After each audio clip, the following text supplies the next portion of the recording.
Good evening, everybody. I'd like to call to order our Middleton Town Planning Board meeting. Today is August 13th, 7 p.m. here at the Fuller Meadows School. We do not have any type of public hearing tonight, but we do have our consulting team here to go over our comprehensive zoning review project.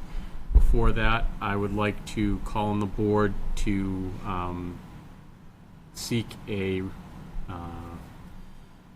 vote on the approval of minutes from our July 9th, 2025 meeting.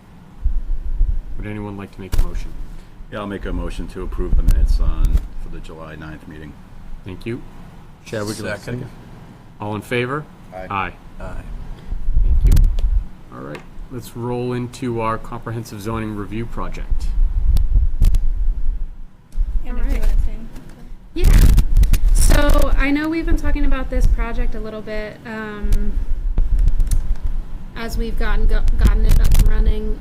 We are at the point where VHB is starting and is kind of already underway with the zoning audit.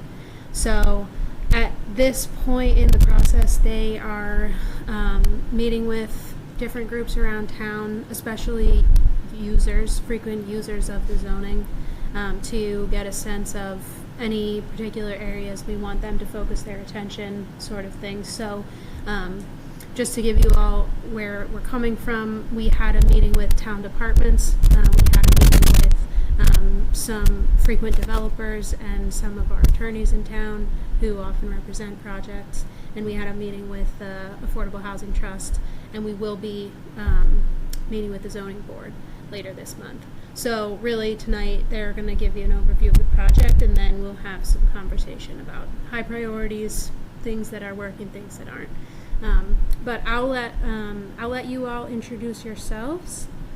And Luke, can you hear us okay? Awesome.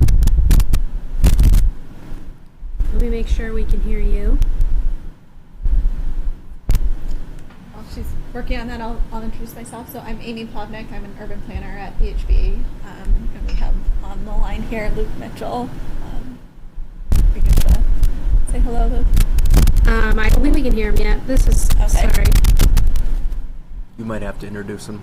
He's our urban planning team lead, Luke Mitchell. So I'll kind of jump into the presentation, and then hopefully I think Luke is going to chime in with some more context on the project, so hopefully that'll get working eventually.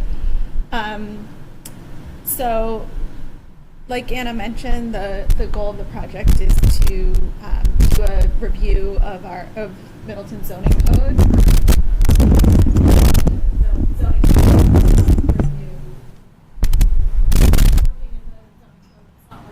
Stakeholders would like to see improved, and really make sure that it's aligned with the town's goals and needs, and also kind of streamline it and get rid of outdated and inconsistent provisions.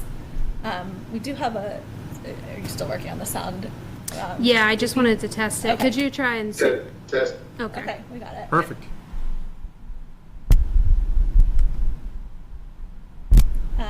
So if you could pull up the slides when you can, that would be great.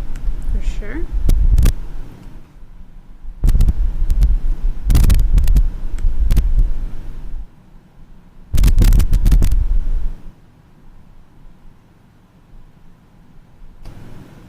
Okay.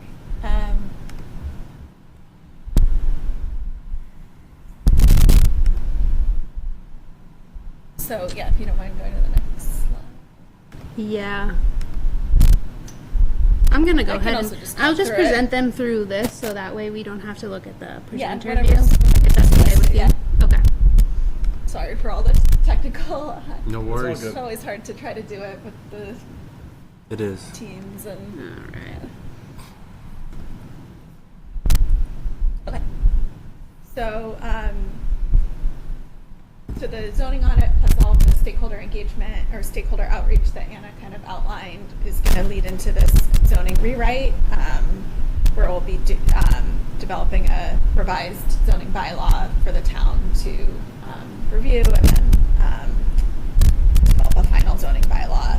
And the goal is to on the next slide, we have a schedule for the project. So we are working on this zoning audit basically now and next month, aiming to share a report with the town by the end of September. And then we'll be doing the zoning rewrite kind of fall into winter, the goal of getting something to the town to potentially act on for the spring town meeting. So a bit more about what we're doing with this project. So we're not planning to make or to recommend major changes to the zoning map or the overall uses. That's kind of out of the scope of this effort as we understand it, but really working to just streamline the zoning code, make it easier to use, identify, places where maybe there's not enough detail or where there's requirements that are really so stringent that no one's able to meet them. So we'll be looking at the table of use regulations, dimensional requirements, parking and loading, rules around design and landscaping, some of the special regulations and nonconformities. Also looking at administration and procedures, which I think is something that we'll be really hoping to get input from the planning board and other town boards about, how the process is working and what can be improved with the process. And then, as I mentioned, also just trying to clean up redundancies and duplication and outdated provisions and things like that. So,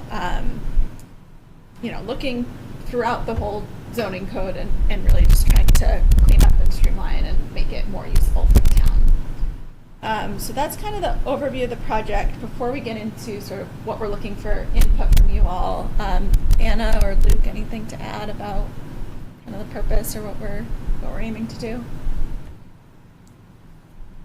Covered it for me. Okay. I think one important thing to just hit on that you had mentioned is this is not, a huge change in the way it's an operational change, but it's not a huge change in the fact that it's going to influence the way the town is developed in the future. And I think despite the fact that we're trying to do our best with outreach within the community, the fact is we're going to go to town meeting with a warrant article, and it's going to be the first time that a lot of people are hearing about it, seeing it, despite the best efforts to get the word out there. So I think hitting on that note and making sure people understand this is not to make development more easy in the town or make it more difficult for developers. It's really just to look at kind of the administrative processes that are behind it to make it more efficient for all people involved. But not necessarily, the scope isn't necessarily to make it, a way for people, a roadmap for people to develop more or less. Mm-hmm. Yeah, absolutely. And I think there'll be some things that, we've heard through talking with stakeholders that some people want to see changed, and we can, or things that might, larger changes that the town would potentially consider in the future, that we can put in the report that, just consideration this for is future. Exactly. Yeah, I but think not that's dive good. into it as part of this effort. Yeah, exactly. Luke, there was a little lag, but did you want to jump in and say something there? Can y'all hear me now? Yeah, we can. Loud and clear. Oh, okay. Yeah, no, I just agreed with everything that's been said. We want to make sure that we give you a zoning rewrite that's going to pass. So we have to be very circumspect about emphasizing when we present it or when you present it. We'll give you the tools that you need to make sure that you make it clear that this is to rationalize and modernize the zoning without fundamentally transforming the way that so anyway, I think we're all on the same page there. Perfect. But yeah, as Amy said, we've been working through a long list of comments. We have a bunch of things that have been flagged and that we've flagged ourselves, and we're just trying to make sure that we stay organized about nothing falls through the cracks. We have a record of every comment that's come up in every discussion we've had and every audit that's already been done to date, and that for each one, we're going to have our response. Either yes, we agree, so we're going to put it in there, or no, we don't agree, and this is why, and we'll talk about that with you guys when those come up. And then we're flagging some that are more nuanced, we flag for discussion.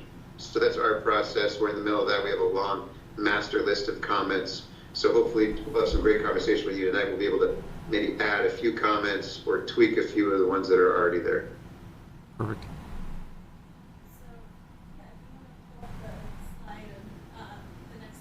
Full discussion questions, so I think, and we can keep this sort of loose and, only a few people here, so we don't need to stick exactly to these questions, but this first set of questions is just generally about how you use the zoning code as it is today.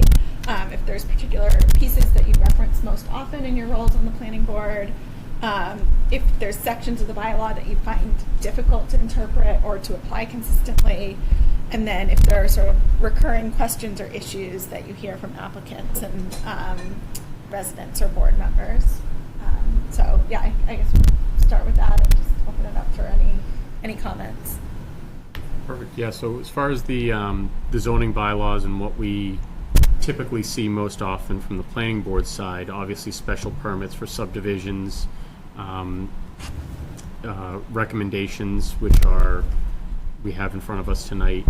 We see a lot of A&Rs, so just looking at plans to say that these are approval not required plans, that it's not creating a subdivision, it's rather splitting a lot in two or something like that, that it meets all the regulations for doing that,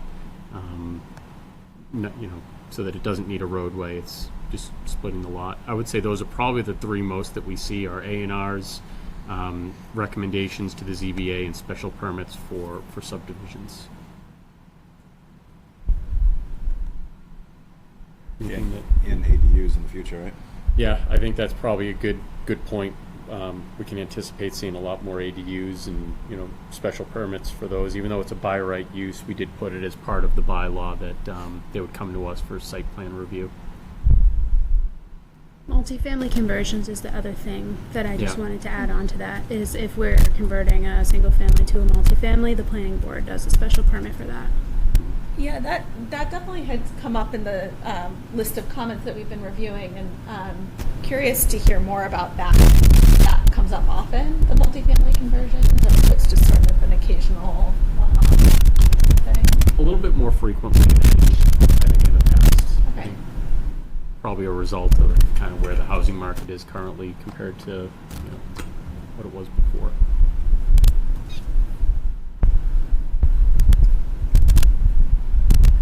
And in terms of the special permits, it seems like, or my understanding from looking at the zoning code is that the planning board is basically responsible for special permits related to residential uses and the zoning board for everything else. Is that kind of an accurate characterization? Absolutely. Yeah. Yep. And do you think that balance is kind of working well? Are there things that you do that you think the zoning board should be doing, or vice versa?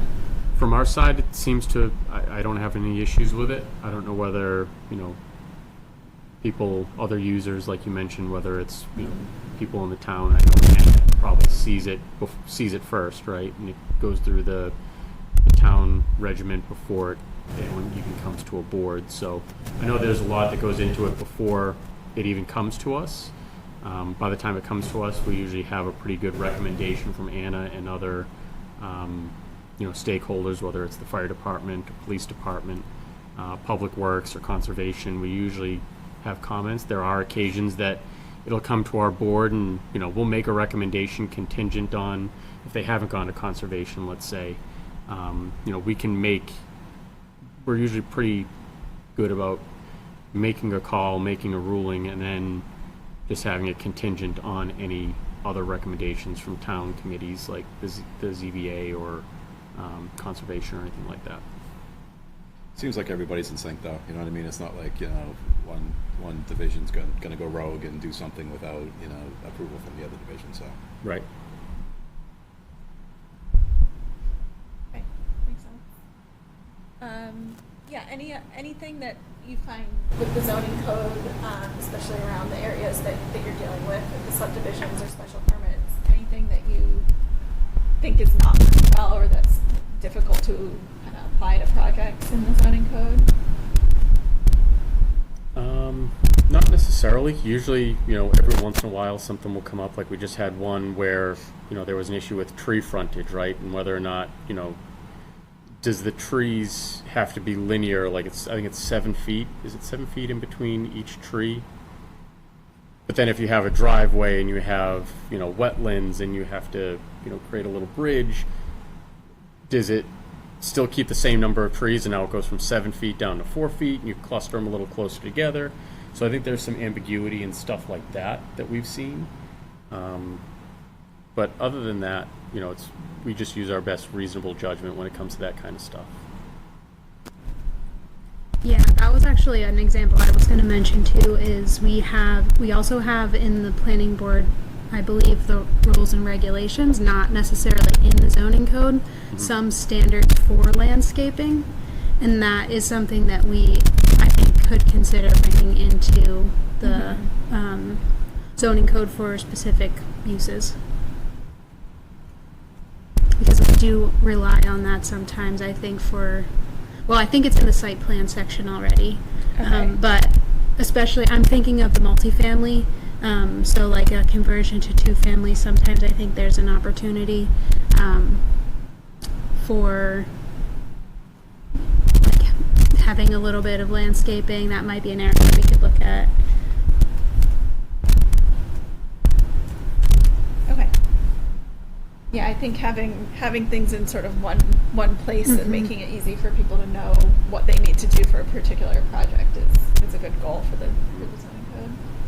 I'm also very cautious to not want to over-regulate as well, right? So like one of the things that caught my eye here, in the questionnaire that we had reviewed prior to the meeting, or that at least I looked at before the meeting, missing parts of the bylaw, example, EV charging stations.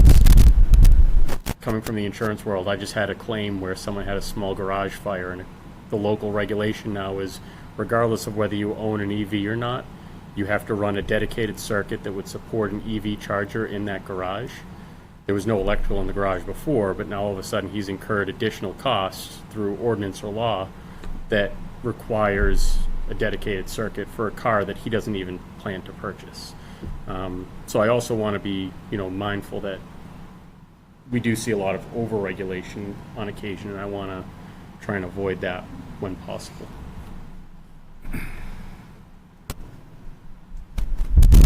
To that point, are there things in the code now that are sort of too stringent or difficult for applicants to be meeting? I don't think so. I think if anything, there's just more ambiguity. I wouldn't say that it's too stringent. Ambiguity or missing like regulations on parking spot sizes and striping for parking, things like that. I think we have one, the next slide I think we've talked about some of these already, but questions related to sort of administration and procedures. So we already talked about sort of the responsibilities for the planning board and ZBA, and it sounds like you all think that's working okay for now. This next one is about special permits. So one of the things that we're planning to do as part of this is just review all the different uses for when a special permit is required, and kind of identify are there things that or maybe shouldn't rise to that level. So curious to get feedback from you all. Are there uses that require a special permit in the current zoning code that you think should be allowed by right? And also the reverse of, are there things that are allowed by right that you think need additional oversight, whether it's special permit or site plan review? Yeah, and if I could just jump in, what we've heard from others is that too many things require a special permit, and it wasn't very nuanced when that comment was made. It was just a general statement. We looked at the table. What requires special permit? There does seem to be a lot. We could probably strip some of those away. So but at some point we have that exercise to do, which is to comb through it and look, okay, and ask ourselves a litmus test for each one. Okay, does this make sense or not? But any sort of anecdotal ideas you have would be helpful for us. Yeah, I think putting it on like a survey and saying, here's what currently we have as requiring a special permit. Do you believe it should or should not? A or B, and we can, post that survey to, different people, whether it's applicants that we see frequently or attorneys, different boards and committees. I can't think of anything off the top of my head, but I'm sure that we do have some that, like you mentioned, could be stripped away.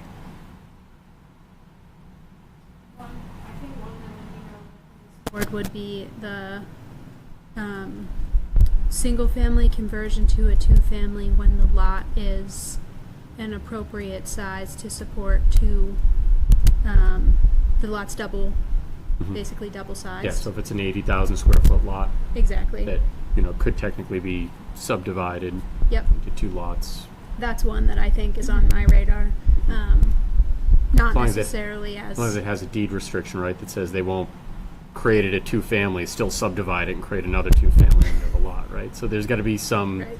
maybe a deed restriction that is associated with that to ensure that there isn't misuse of, Well, yeah, part of my question for this board would be, is that appropriate as it stands? Like, right now, we require a special permit for that so that we can review those projects for that kind of reason. Yep. And if that's appropriate as it stands, then we can keep that. That's not an uncommon thing. But if for some reason that was like, going above and beyond what would be required of someone to be able to put an application together, come to the board, that's one of those things that. yeah, I mean, if someone, not speaking on behalf of the board, but my thought is I'm okay with someone transferring their one family to a two family as long as those guardrails are in place, like I said, with the deed restriction to make sure that it's not, taken advantage of, in the future after they create a two family, sell it, and then subdivide the land. And, but yeah, with housing being the way it is, I could certainly see grandparents wanting to keep their kids close and kids not being able to afford homes but wanting to stay local. So what do you guys think? No, I agree with that. Yeah, Have the option. agree. Yep. Could see that being by right. I'll ask a follow-up question too, which is, we currently have that lot minimum as one of the requirements that the planning board would have to waive.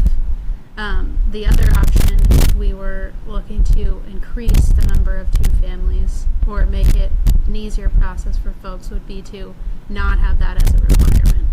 So that you could have on potentially a smaller lot, wouldn't necessarily have to be a double-sized lot, but that there would be an option through a special permit still to come to the board, get a special permit, convert to a two-family. So this is one of the areas that I just feel like this board has the oversight of, and so that's why I'm kind of.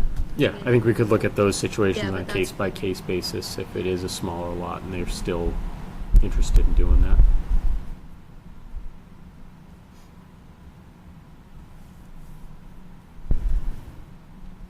Any other feedback on special permits generally, how that's working, or things should change? So far on our end, I think pretty good, right? Yeah, nothing comes to mind. Like I said, it's pretty curated by the time it hits our board. Ann is usually on top of it and has everything organized, so.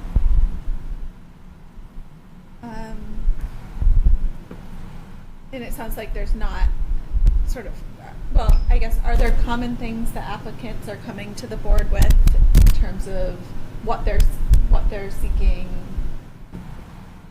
Maybe I'm not phrasing this question right, because I guess the ZBA would deal with sort of variances. Variances. Right? Yeah. Some nonconformities. Yeah.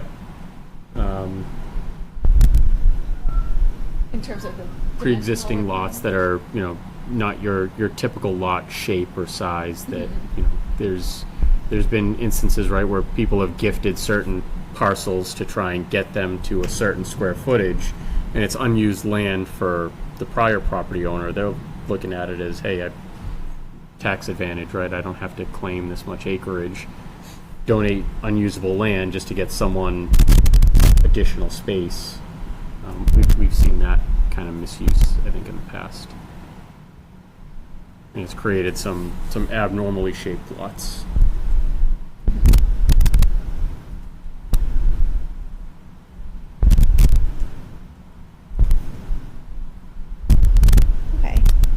And then I guess just sort of looking ahead, are there anything in terms of development trends in town or things that you're seeing in terms of priorities that you think the zoning bylaw should better be able to handle? Things like senior housing or infill development, green infrastructure, anything that comes to mind?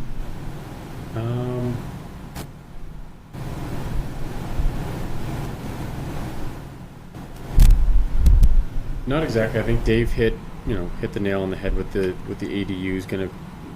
We can anticipate that being a big point of emphasis over the next couple of years. Yeah,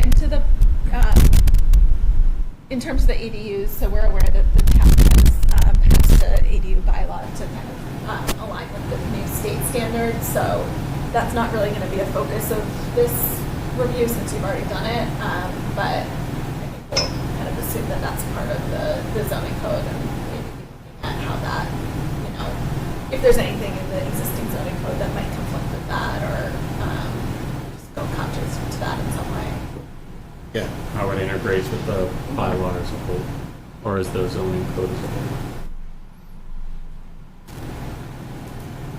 Well, any other feedback or input that you'd like us to consider as we move forward with this effort? No, I think look forward to hearing what others have to say as far as the the applicant side of things, as far as the town, other town committees and.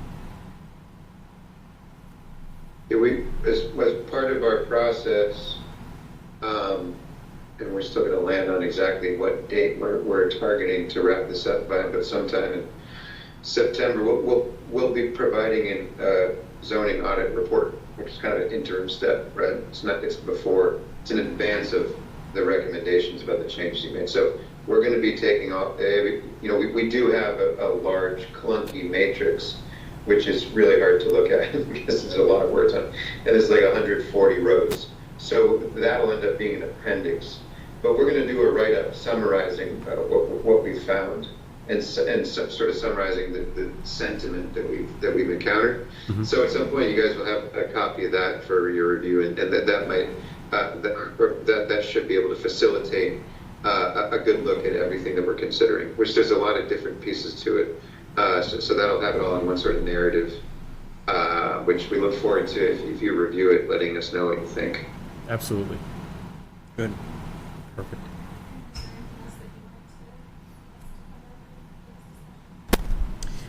The one thing that was on my mind about forward looking is solar something that we should put on our radar? Right now we don't have anything in solar that's in the bylaws, but I know that's either residential or commercial. I don't know exactly where we would have I'm not sure exactly what we would need to regulate on it other than like major solar developments, but in terms of residential, it might be worth looking at best practices from other communities. Yeah, that'd go along with the EVs charging. Mm-hmm. Yeah, we can definitely look into what some other towns are doing and whether there's anything in the zoning that would if there's anything that would prevent you from like putting solar on your house, but I think maybe height more restrictions would be the only thing that comes to mind for me. Mm-hmm. Yeah. Of whether that would, influence. But yeah, we can certainly look into that's the some one best practices I and had in provide mind. recommendations on potential approaches. Yeah, there. even if it's not in addition to the zoning code, like you had mentioned, anything that is on that addendum of things that the town might want to consider, whether it's inclusionary zoning or that. Yeah, but otherwise, I think that's all I got for now. Thank you all for your feedback and input, and we'll kind of fold that in, like Luke said, to our list of comments, and then plan on sharing the draft report with you all when it's ready. Perfect. Yeah, Awesome. looking forward Thank to you. seeing it. Thank you. Thank you. Thank you. Thank you. Thank you. Thank Thanks.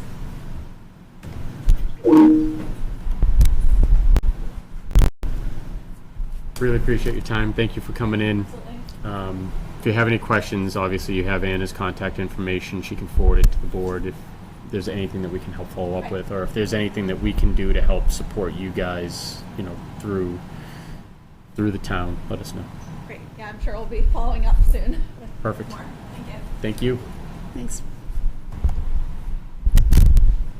Next on our agenda, we've got a ZBA recommendation for 140 South Main Street, modification of a special permit and site plan approval for an outdoor storage and outdoor retail display. Don't see anyone from the applicant here. No, I can give you a Can you give us a rundown, Ann? overview of the project. Okay. So 140 South Main Street is actually pretty much right across the street from where we are right now. It used to be Yankee Fireplace. It now has a new tenant in that building. They have a similar operations model, similar use. They do, I think, wood stoves, fireplaces, fences, and a little bit of maybe like outdoor lighting, I think is kind of part of their scope of business. What they're coming for site plan review and special permit is for a enclosed storage area that will be behind the building. It'll be outdoor, gated. So I guess enclosed is actually not the right word. It'll be outdoor, but it will be gated. There'll be gates sort of at both of the entrances. And then the retail displays that currently were in use before were not part of, they actually weren't permitted in an earlier site plan, so making those official and putting them on the site plan is their other ask. So overall, not much is changing. The main change being that the behind the building will be fenced, and then that will be an outdoor storage area. So the Do we town know departments. what he plans to store outdoors there? I don't know specifics of equipment, no.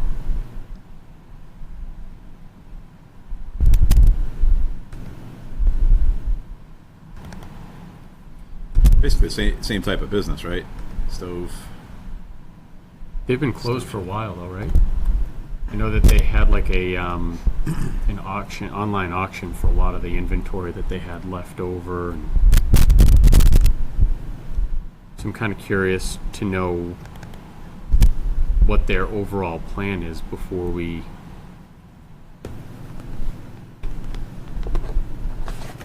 Let me just make sure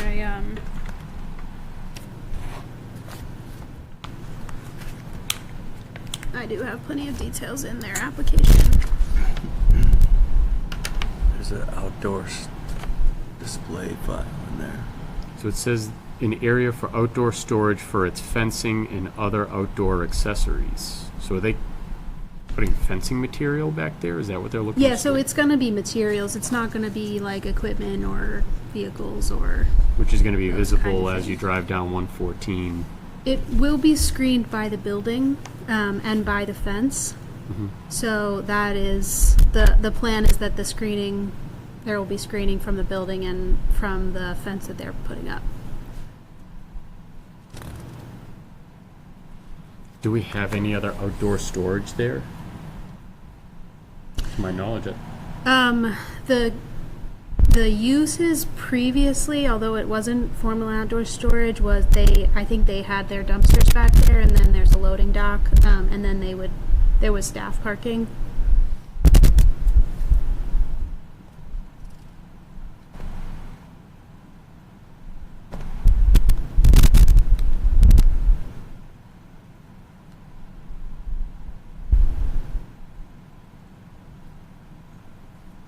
I just don't see that as being a great look for people pulling into Richardson's, people visiting Middleton, and you come in and you see, oh, look at this nice Yankee Gas building that's closed and looks empty, and then behind it is fencing materials and And what type of fence? Would it be like a chain link fence, you know, where all that stuff is stored, or would it be, you know, screen kind of hidden off? yeah, I mean, can't really regulate, I guess, right? Unless we make a conditional positive recommendation on it being specific types of fencing, but I don't know if that would fit what they're looking to do. That is something the ZBA has authority over, and so you all can include that within your recommendation. Kind of surprised that they wouldn't come here to kind of have a conversation on why they're looking for it and what their game plan is.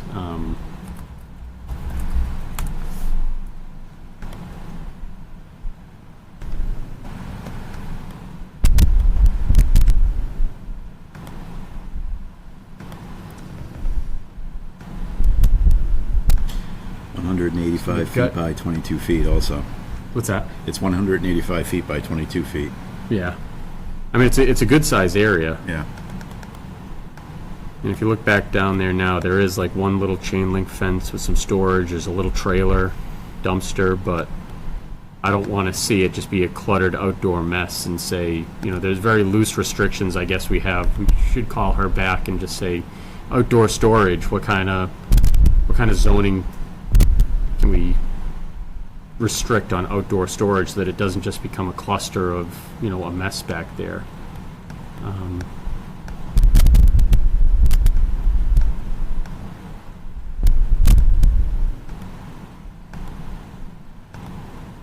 Like I said, I'm curious to know what the plan is for the front of the building, but So the front of the building, I can pull up the, I did get an updated site plan this afternoon, so I'm trying to put it into your drives right now. It has very minor changes, so it's similar to the one you have already. But the front of the building will not be changing in terms of the parking areas stay the same, the facade of the building is staying the same, and the main difference is that the storage areas are, which were currently already in use as like retail display, is that we will actually be approving them. Before they had not been approved in the earlier site plan. So I'm not anticipating major changes in what the front of the building looks like. okay.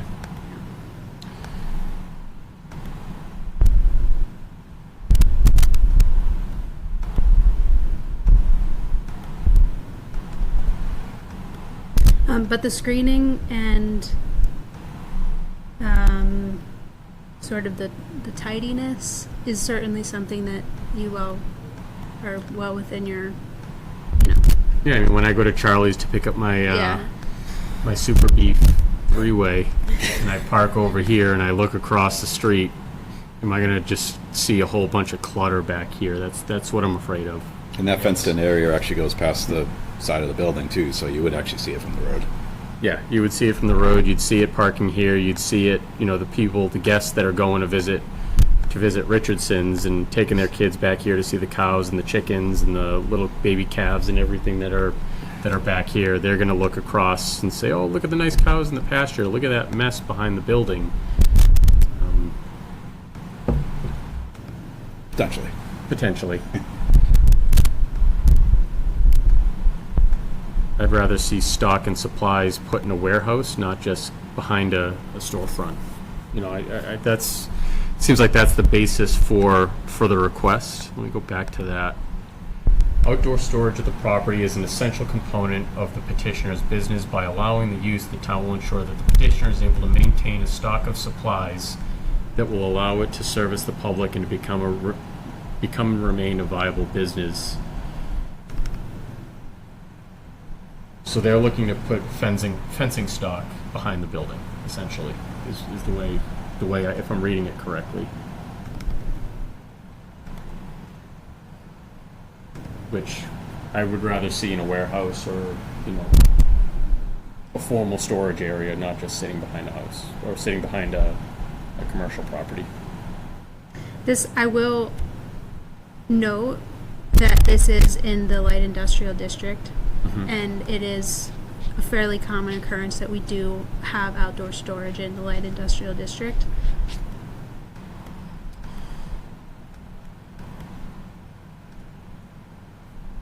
Not right not to take away any of your comments That's that have true. already been made. I just want to Just- make sure that we are on it just because of the way that this particular strip of zoning is, they are in that M1 district.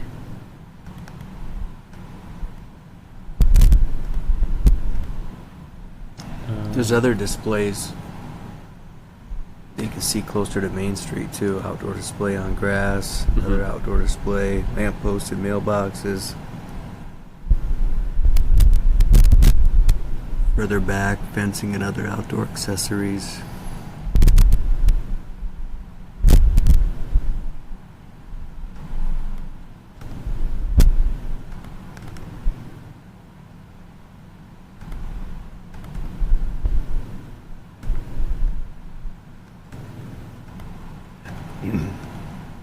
They don't have any kind of, 40 South Main Street. Is that site plan? Right. Approved site, 95 Exhibit C, this one. site plan outdoor storage. I just added to your drives the revised site plan with a few minor changes. It's 140 South Main revised 8/12/2025. And that one's it's excuse me, it's a bit easier to read.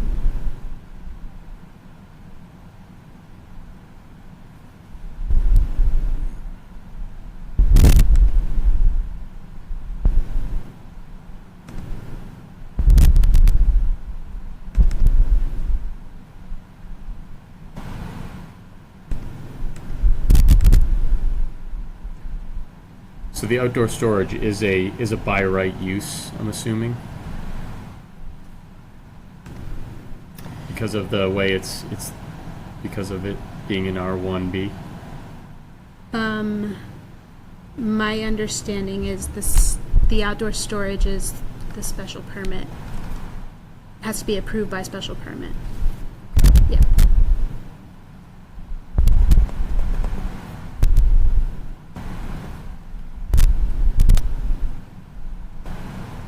That's easier to see.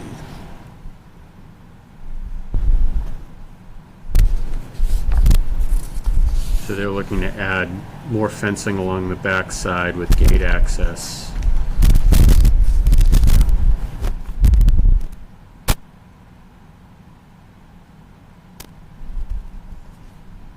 One here, one here.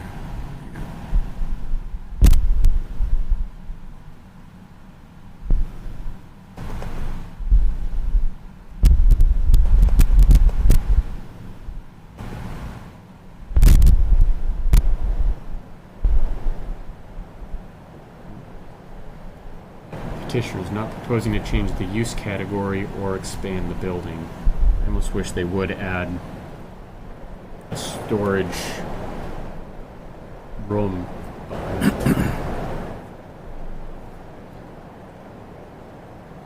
Yeah, it says chain link fence.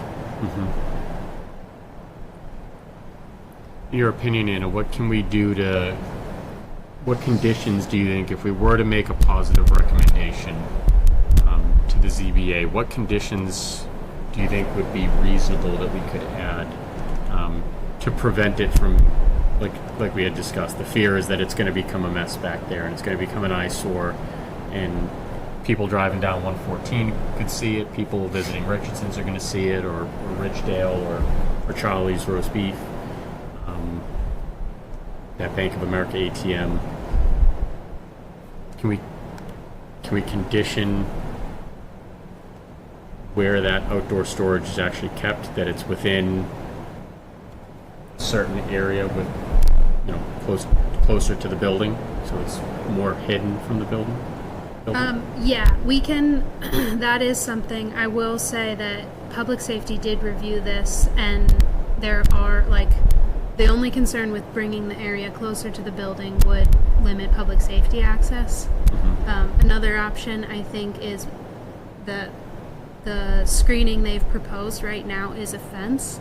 There's the option to have landscaping screening and actually do plantings, so that's kind of a double shield, and that's certainly nicer to look at than a fence, especially if you're, sitting down and out at Richardson's. And so I think that first line, those are some of the things that I would say would be options for, especially for the screening. Did any of this come up with the ZBA, as far as what it would look like back there? I'm sorry. ZBA has not reviewed it yet. Okay. Yeah. Yeah, you all typically get these first. We would do it first and then make a positive recommendation, right? And I typically do invite the applicant for, major changes. I didn't consider this to be a super major change, so I didn't require that they attend tonight. Mm-hmm. And we're not the permitting authority anyway, we're just making a recommendation. I think at a minimum, I think you're right, I think plantings of at least, let's say, 10 feet tall arborvitaes on the north and south side, so that way anyone visiting Richardson's or anyone coming from the north down to the south, down 114, we'll see the arborvitaes shading behind that store and not see whatever mess is created by the outdoor storage. Yes, I mean, I don't see any reason why we couldn't make a positive recommendation and just, have the condition in there about, Yep. Seeing what the plan is to provide some coverage, right? Yeah. Make it. All right. All right, so I make a positive recommendation to move forward with, so it's with the special permit? Yeah, positive recommendation on the special permit, conditioned on,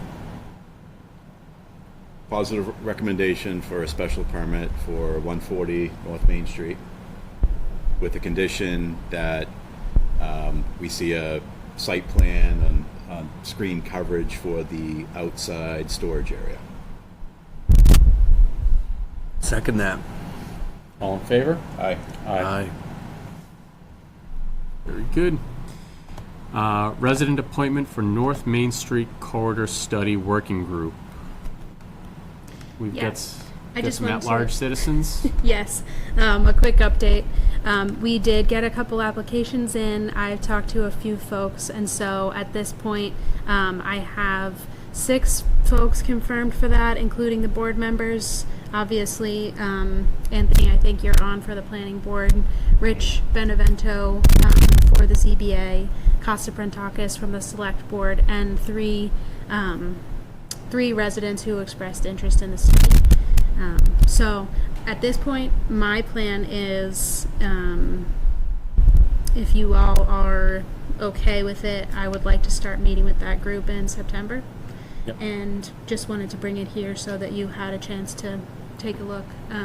All the folks who expressed interest, 2 of them are new participants in town, and this will be the first time that they're participating on a town project like this, and then one has participated in projects before. Mm-hmm. And so I think it'll be a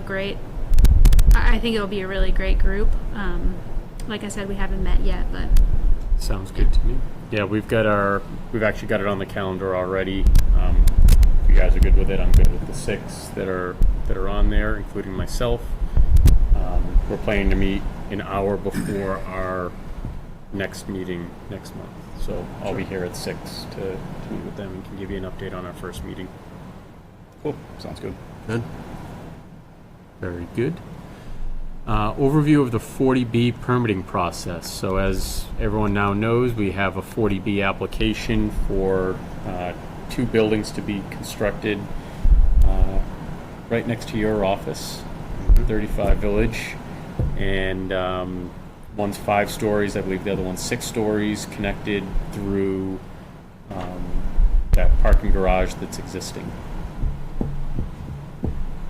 yeah, so I just wanted to, recognizing this is something that likely will be coming across for us in the next few months or more, I just wanted to lay out kind of a brief overview of what we are expecting with the 40Bs. I don't know how familiar you all are. I know the town has recently been through the Angelica's development over the past couple years, so it's not a completely foreign thing, but just to kind of give a quick sense of how these go, so 40B is a statute. It is to, like, the main goal of it is to support affordable housing in Massachusetts, and it's streamlined with the intention of having the permitting process be the same across any city and town in Massachusetts.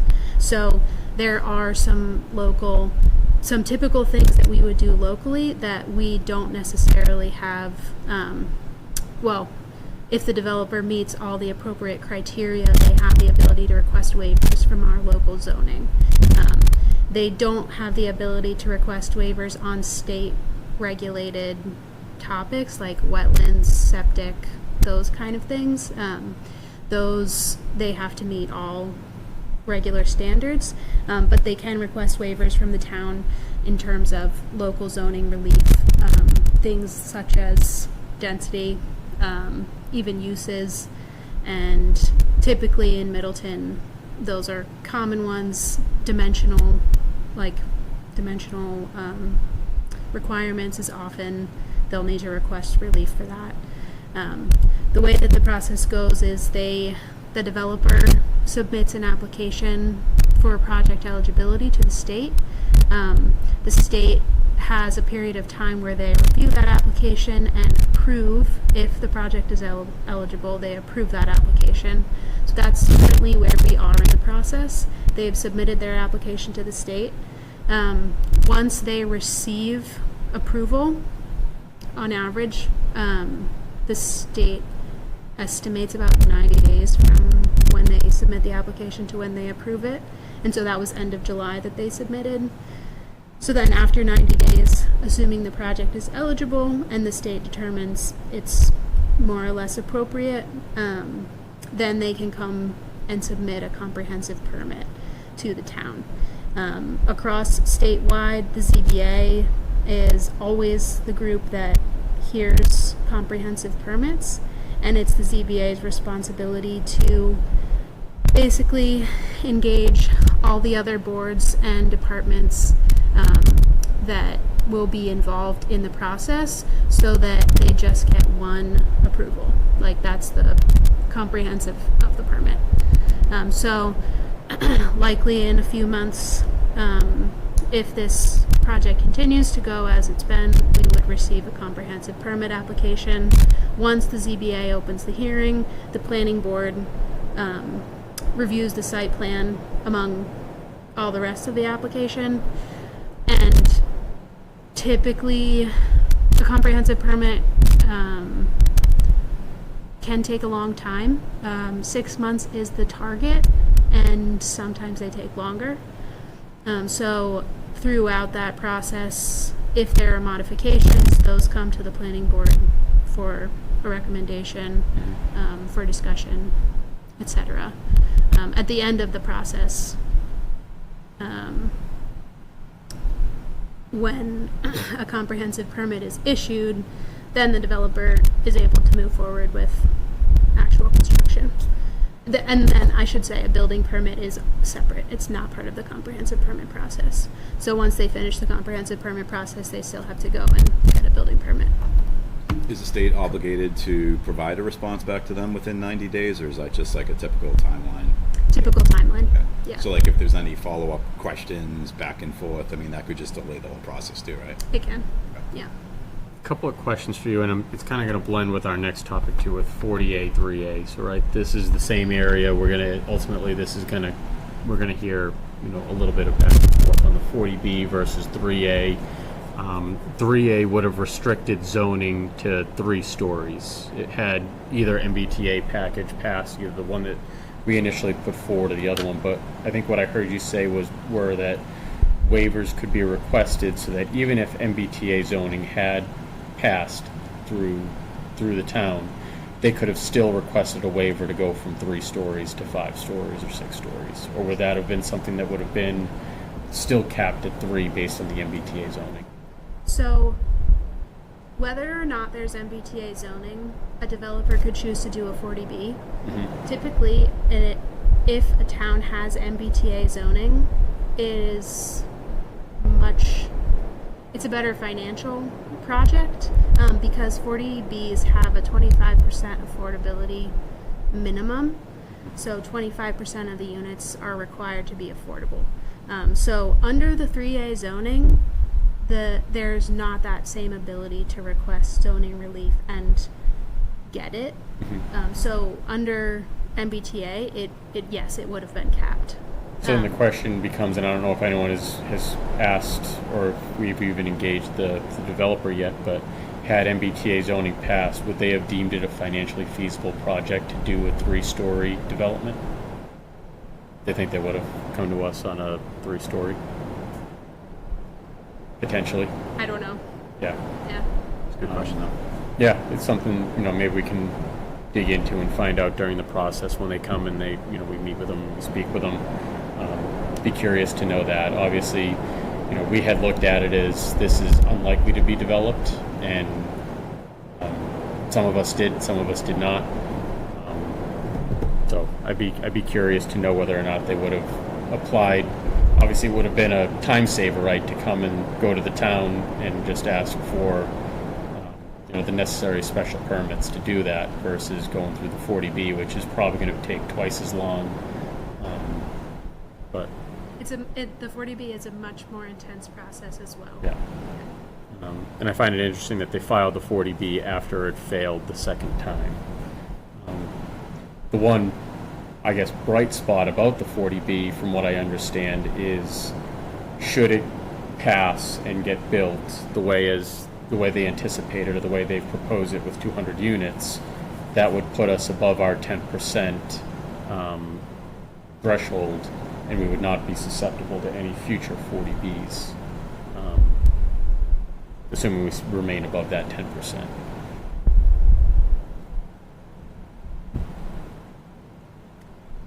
Is it 25% or 20%?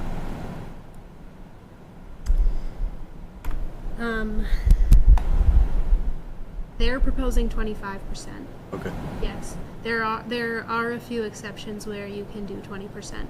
You have to make there's a few other ways that you have to make up for that. If Angelica's doesn't get built and this does, are we still at that 10%, or is this contingent on both Angelica's and this one going through to get to the 10%? This would put us over 10% regardless. Regardless. If this is built prior to Angelica's going under agreement and being built, and we get to that 10%, do we have any leverage to say Angelica's 40B is now off the table because we're at our 10% with this 40? Since they've already received their comprehensive permit, We they wouldn't be able to rescind or Correct. they wouldn't rescind the 40B for Angelica's. Unless there was some type of limit on it, but there isn't, right? there is a time limit on it, and so if they weren't able to put if they weren't able to move the project forward in the time limit, but Then they you absolutely could retract on that. Yeah, then they would have to reapply, and at the point that they would reapply, if we were We'd be at our 10. Got it. All that said, I am aware that the EOHLC has finally reached back out to us and said, hey, we would like to meet with the town regarding your current status as a non-compliant community, which I find the timing of that interesting, that the state has now decided they want to talk to us. So that was as a result of the select board actually sending their response, right? Yeah, select board, and we've sent letters as Yeah. well from our board. Yep. Is that still in the works, as far as you know, a potential meeting with the state? yes, I believe it is. Okay. Yep. Be interesting to see what comes of that. Is it something that we think, or that we're going to ask legal counsel to be a part of? Or do we think that legal counsel should be there for that conversation? Yes, Justin is taking point on that, and I believe that yes, legal counsel's included. Yeah, I think having legal counsel there would be appropriate too. Is there a time frame on that meeting? I believe that it is scheduled for this week or next week. Yeah.